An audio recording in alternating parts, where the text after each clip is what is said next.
There is only one of you, only one of me. There's a million of those who won't let us be. By the way guys, if you've seen last week's video, I'm wearing the same outfit. I'm just filming twice today because I'm feeling productive today. Hey guys, what's up and welcome back to my channel. If you've never been here before, please make sure you subscribe to my channel right down there. Make sure you press on that bell and turn on all the notifications and you'll know when I upload them. This video I've been wanting to do for a really long time. And if you hear some drilling, if you hear anything like that, we're actually having the house done up still.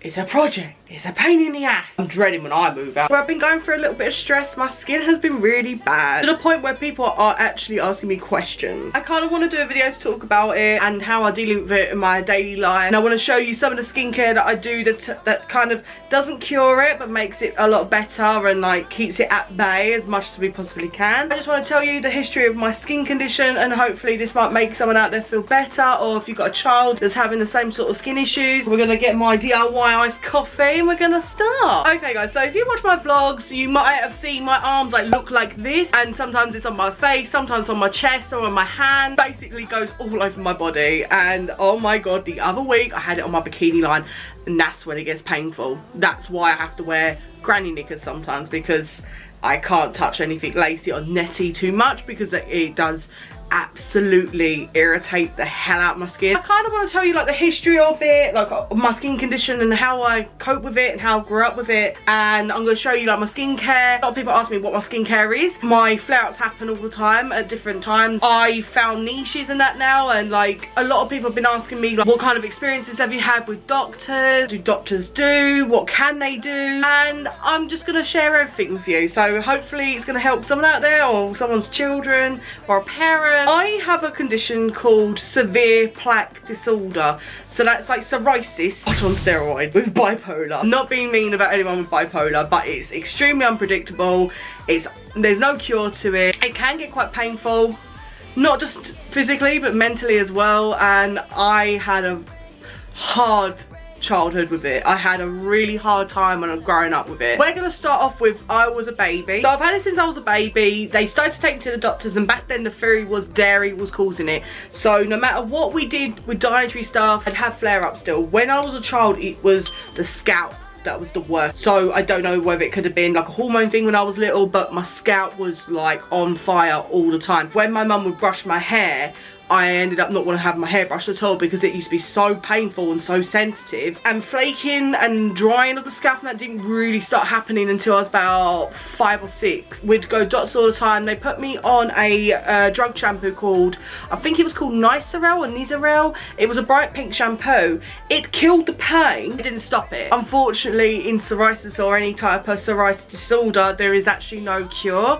Hopefully one day there might be, but there isn't actually a medical cure. Coming into my primary years, it would be on the head again really bad. Some kids would be really spiteful and call me snowy or something like that because my scalp again was just a bitch. It was just a bitch, and it just like it went everywhere. And I used to end up now having my hair up all the time. It used to be painful for my mum to brush my hair, so I just wouldn't brush my hair. Came to a point where my mum actually had my hair cut like up to here because my hair's wild anyway. It was just upsetting. It still upsets me now to this day that my mum had to cut my hair to get to that length because my skin was so bad. I actually refused to have my hair brushed because I was in so much pain. What it would do was it used to weep, then dry so hard it would bleed, and then it would crack, and then that's when the flaking would start. And then as I was going into primary school, I started to notice as well it was going on like certain parts of my body. Again, kept going back to the doctors. They were giving me like a solution. Sorry Dad if you don't want it to be mentioned. He has a clear solution and he suffers with psoriasis. My sister has eczema. My mum luckily can be out in the sun all day and everything like that.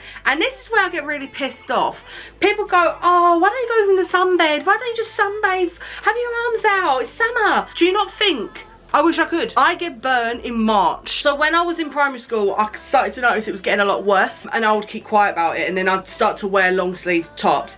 Then coming into high school, this is when I caused a lot of damage, not my skin health, but my mental health. You know, Kids are cruel. I first started school, secondary school, without wearing makeup as much. Even though I love makeup, but I actually love really over the top makeup. Clearly you can tell. So I'd get told off for it. When the kids started to get spiteful and asking me, ew, is it contagious? Ew, I'll catch it. It does affect you. Like, even though like your mum sits and goes, get over it. You can't ever get over it. It's there with you. It's there with you for the rest of your life. And unfortunately, if I have children, it's very high chance I will inherit it, because mine, it's quite an aggressive form. Went to a point where I'd wake up, I'd be like a Cassie from Euphoria and wake up at 3 AM and do a full set of makeup every single day. Every single day at school, not one day I didn't wear makeup.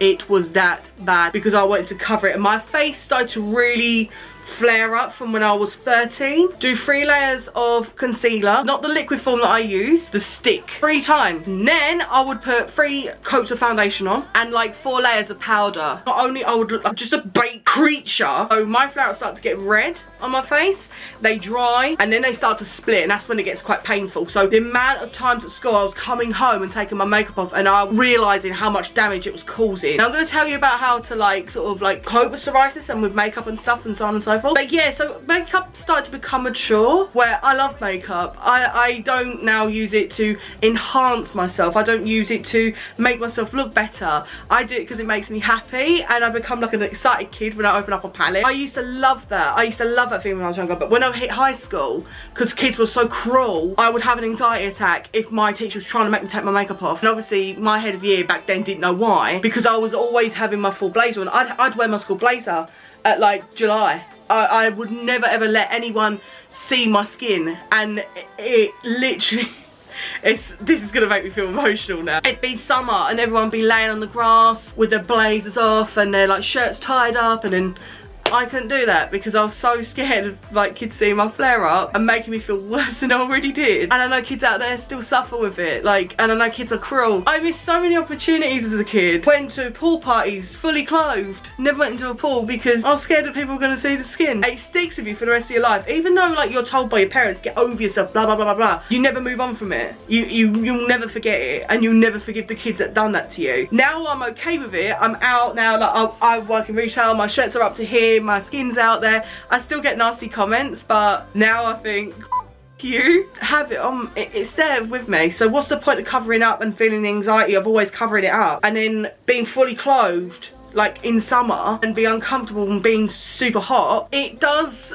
go through phases as well where it doesn't flare up at all for like a year, and then all of a sudden it will become a very aggressive form. When I was in high school, the makeup problem got so bad that my mum and dad would be getting letters from home. Like, my mum and dad are obviously still together, but they both saw letters and they were getting phone calls. My teachers just didn't understand. It was literally, I had a panic attack when my head of year gave me makeup wipes and went, take it off. I was so scared. Come to one point where I wore purple eyeshadow because that was the only eyeshadow that would cover the redness, because I had a lot of flare-ups on my eyelids, and that is so painful. As I left school and gone into modelling, I got a lot more confident with it. I just thought, okay, it's there. A lot of the clients that I had, they were aware, like my agents always make it aware. I got with my first boyfriend. It was bad, but it was more on my legs, so I used to wear leggings a lot. Back then, like in the early 2000s, that was the fashion to wear leggings anyway. My arms did not flare up at all. Might have been once or twice on my elbows or like my inner part of my arm, but other than that, people just saw it as like dry skin. When I become quite comfortable with my first boyfriend, it was like, it didn't really matter that much. When we split up, it got really bad. Like, it started to go on my face again, and it hadn't gone on my face for about a couple of few years, but now it's small flare-ups on the bottom part of my face. So, but imagine it all over the face, behind the ears, the back of the neck was so painful. I wouldn't even wish it on my worst enemy. It'd be in between my fingers. I suffer with anxiety and depression, but that can trigger it quite a bit. If I have a panic attack, a couple of days later, I'll be absolutely like lathered in flare-ups. If I've just had like a really crazy couple of days, if we go away somewhere and come back, even like tiredness as well can cause it, which is really weird. Like, if you're tired and you don't sleep properly, it does actually trigger it. My mum and dad went travelling and my depression got quite bad. It started to flare up on my back, on my butt cheeks. I'm not even joking you, like so bad. Right there. And then I got skinny at 24, but there were times that it flare up so bad that like it didn't start getting really bad until I was 26, 27. When it comes to my face, if I can catch it quick enough and I can like nip it in the bud, try and calm it down as much as I can, you can't stop it, it's gonna happen anyway. But I have different routines. So if I have bad flare-ups, using straight CBD products from Revolution. In my opinion, that's been the best stuff I've been using in a really long time. The thing I've been doing is not using any alcohol product. Also, just watch your detergents as well. Like the detergent I'm using at the moment is actually Pink Stuff. They've got a really sensitive one, and their fabric softener is absolutely fantastic, and their stain removers and that don't react to my skin. And cleaning products, believe it or not, cleaning products you have to be really careful with. So my mum she uses toilet bleach for the kitchen side, so I have to be really careful, even like leaning my arms on the side. So obviously the cleaning stuff I use, you've seen so many in my vlog, Fabulosa, Astonish, Pink Stuff, anything like that. So I work on till, so say if like a bottle of bleach leaks, like my manager knows I have to get up, go and wash it off immediately, because it would just, no. Your body thinks it's got to fight something off on your skin. Everyone's skincare routines are all different for specific reasons, especially with different types of skin like conditions. A lot of people think my skin routine is very excessive. I have to. I don't have a choice. Psoriasis flare-ups are actually, to me, probably not to other people, it's quite slow healing. Sometimes these flare-ups go red occasionally, then go really dry again, and they go red again. I kind of now think that like, wear what you want. But through my childhood, I didn't wear what I wanted because I was so scared of people seeing my skin. But now I think you live one life. If you like it, wear it, buy it. You see me make up quite a lot. So there are quite a lot of days in the week where I don't wear makeup. If I feel there's going to be a flare-up, I stay away from makeup completely. I just like focus more on skincare, pollution, product, things like that, SPFing all the time, non-stop. And when you work in retail, it's always like me constantly washing my face and putting more cream on. I get asked by customers all the time if my skin is contagious. All I can say, there is no cure to it. If your child has it, just support them. Look at the products that you're using. If you're having like little flare-ups, kind of see like some of the ingredients of things and see what triggers it. So mine's alcohol. When it comes to face masks, because obviously you see me wear a lot of face masks, they're really good. So my favourite ones are Face Facts, believe it or not, the cheaper ones. They're very good for sensitive skin, and they give you the right amount of moisture. As you can see here, I'm still healing here. We use a really nice sensitive scrub. So at the moment I'm loving like the coconut salt scrub that I'm getting from Home Bargains. That one's fantastic. It doesn't react to my skin.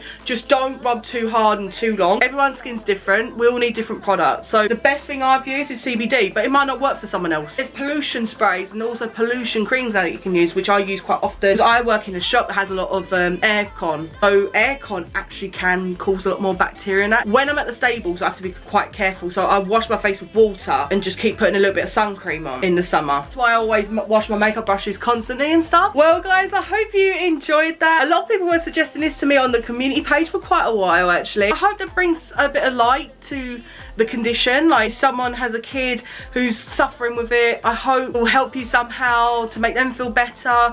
The most important thing is having a kid with psoriasis is make them feel better about themselves and teach them to love themselves and just take the flaws that they have but live with it, but in a positive way. It can happen at any age. I'm kind of glad I've done this. It's there with me for the rest of my life, and I might get married in a wedding dress and it'll be all over my arms, but at the end of the day I'm not going to cover it up anymore. Since I was 18 I refuse to cover it up anymore. That's the best feeling that I had growing up, refusing to cover it up anymore, especially when I was modelling and it's out there, it's there, it's a part of me and it's there to stay, and I've got to learn to be okay with it and come to terms with it, look after it. Anyway guys, if you enjoyed this, make sure you give me a big fat thumbs up. That really helps me out a lot. And also guys, do not forget to subscribe to my channel right there. Make sure you press on that bell and you get all the notifications when I upload next. Always check out my community page on my channel for voting polls for what you guys want next. Anyway guys, I'm gonna love you and I'm gonna leave you, and I'm gonna see you guys in the next video. Bye.